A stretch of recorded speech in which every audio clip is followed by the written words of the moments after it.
Your daughter keeps getting sick. Every cold hits harder than it should. Every fever scares you more than it scares other parents. And you've probably been told that's just part of Rett. But nobody told you why. And nobody told you what's actually happening inside her immune system every single day, even when she isn't sick. Hi, I'm David. I'm a stay-at-home dad, and I have a daughter with Rett syndrome. Today we're going to talk about the Rett immune system. And I promise you, by the end of this, you're going to understand something that connects her immune system, her nervous system, and her brain in a way that changes how you think about everything.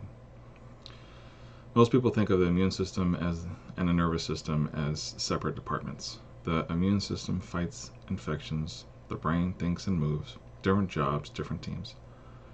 In Rett syndrome, that separation doesn't exist. And when I say Rett, what I mean is a change in a gene called MECP2. That gene acts like a control center, and it helps tell cells to turn things on and off. When it's not working right, systems don't shut off properly. The MECP2 mutation doesn't just affect brain cells, it affects immune cells. It affects the macrophages that patrol your body looking for threats. It affects the microglia, which are essentially the brain's immune cells. It affects the inflammatory signaling molecules that both systems use to communicate. This means when your daughter's immune system is struggling, her nervous system is struggling too. And when her nervous system is inflamed, her immune system is paying for it. They're running the same broken software from the same broken gene.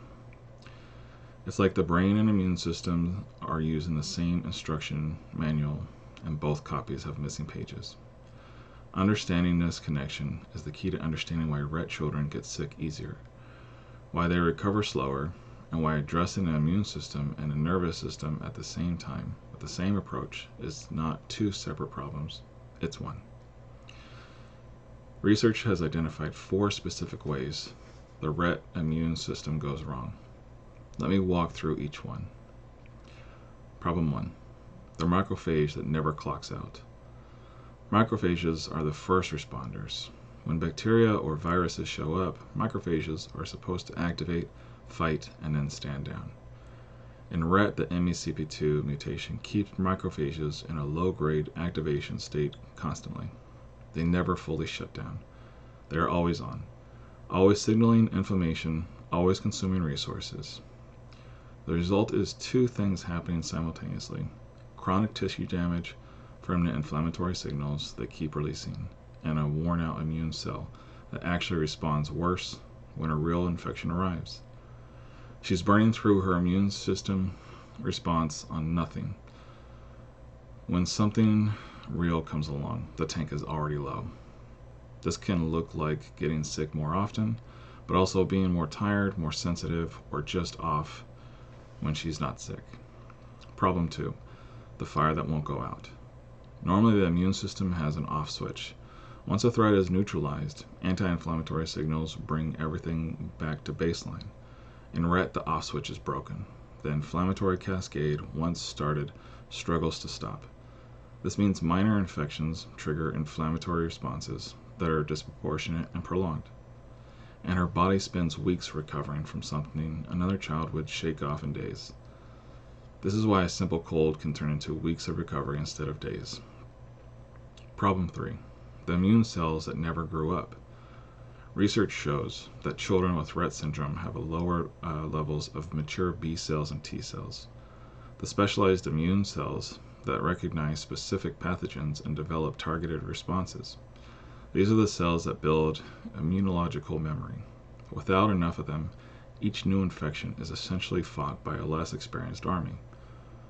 The immune response may not be as strong or as efficient. Exposure doesn't build the same protection, and every new pathogen a harder fight than it should be. So instead of building strength over time, her immune system is often starting from scratch. Problem 4. The alarm that never turns off. Inside immune cells, there is a molecular complex called the NLRP3 inflammasome. Think of it as a threat sensor. It detects bacterial signals, cellular stress, and damage, and when it activates, it triggers an intense inflammatory response. In Rett, NLRP3 is chronically overactivated. The alarm is going off constantly at low levels. This means the immune system is perpetually treating normal cellular stress as an emergency, burning resources, generating inflammation, and leaving the child more vulnerable when an actual emergency arrives. So her body is reacting to normal stress like it's a full emergency. Here's where it gets important for understanding Rett specifically. That NLRP3 alarm that keeps going off in the immune system, it's producing inflammatory molecules that cross into the brain. And when those molecules reach the macroglia, the brain's own immune cells, which are already overactivated from the MECP2 mutation, they pour fuel on a fire that was already burning. Inflamed microglia strip synapses. They consume dendritic connections. They reduce the brain's ability to form and maintain the neural pathways that support learning, communication, and movement. So the sequence is MECP2 mutation, NLRP3 overactivation in the body, inflammatory signals enter the brain, microglia activate further, synaptic damage, neurological regression, more cellular stress, more NLRP3 activation. This is not two separate problems, this is one loop. And this is why you might see things like she gets sick, seizures increase, skills drop, and it takes time to recover. And that means every intervention that calms the immune system is also protecting the brain, and every intervention that reduces neural inflammation is also giving the immune system room to recover. That's the connection nobody talks about. That's the reason that addressing Rett nutritionally can't just target the brain. It has to think about the whole system. One more piece of this that Rett families need to understand: the respiratory vulnerability. Rett causes irregular breathing. The hyperventilation and breathing holding cycles most of you know well. That irregular breathing pattern often affects oxygen delivery to tissues and create metabolic stress. Combined with the chronic immune dysfunction we just described, this creates a specific and serious vulnerability to respiratory infections. Respiratory infections in Rett are not just inconvenient. They are a leading cause of hospitalization and one of the significant contributors to mortality in this population. The combination of impaired breathing mechanics, overactivated but functionally exhausted immune cells, and high system inflammatory burden means a respiratory virus that another child recovers from in a week can become a serious event for a Rett child. This is not meant to frighten you. It is meant to help you understand why respiratory protection through nutritional support, through vitamin D optimization, through electrolyte maintenance, and through early medical attention when illness develops matters more in Rett than in typical children. It's meant to give you awareness, because awareness lets you act early and support her better. So what can we actually do about this? The encouraging answer is that many of the same compounds that address neuroinflammation, the NF-κB inhibitors, the NRF2 activators, and the NLRP3 modulators, also directly address the peripheral immune dysfunction in Rett. This is not a coincidence. They share the same inflammatory machinery.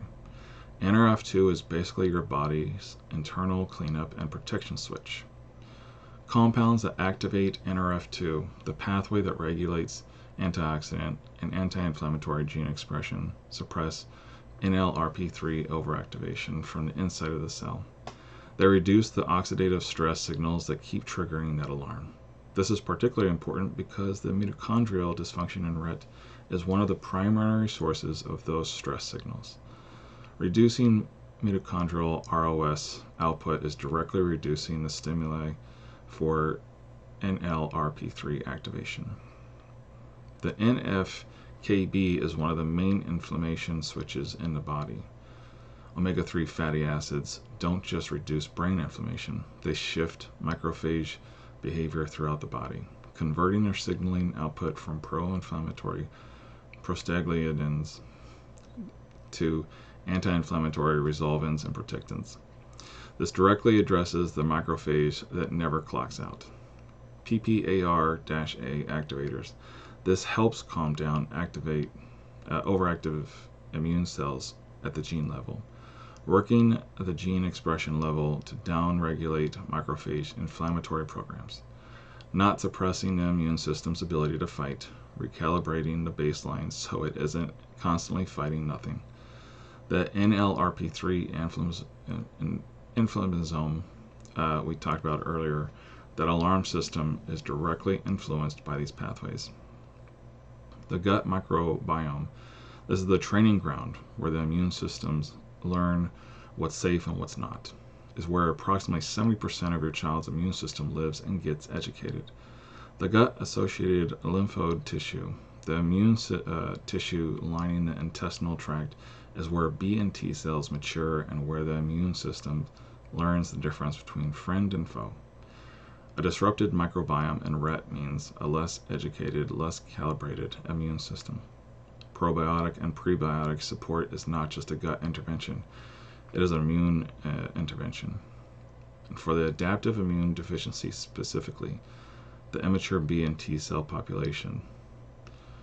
So zinc and selenium are not optional nutrients. They are the cofactors without which lymphocyte development cannot proceed normally. Vitamin D is the signaling molecule that activates T cells when they encounter a threat. These are not supplements. In Rett, they are closer to structural requirements. So when you're supporting things like mitochondria, inflammation, or the gut, you're not guessing. You're directly affecting the system we just talked about. The nutrition strategy that supports your child's brain is protecting her immune system at the same time. The fire you're trying to put out is burning on both places. You address it together or you address it incompletely.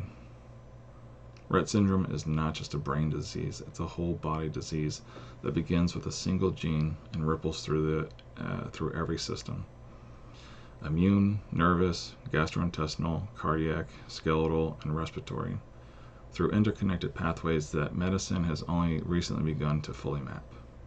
The families who see the best outcome are the ones who understand these systems, talk to each other, and that the infection your daughter just fought made her seizures worse because infection-driven inflammation crosses into the brain. That the gut dysbiosis you're working on is connected to the immune cells that are connected to the microglia that are connected to the synapses. It's one system, and it deserves to be supported as one system. And once you see it that way, the chaos starts to make more sense. I share this so every family that needs it can have access to the science. Please subscribe for the next video in this series. There's a lot more to come. Thank you.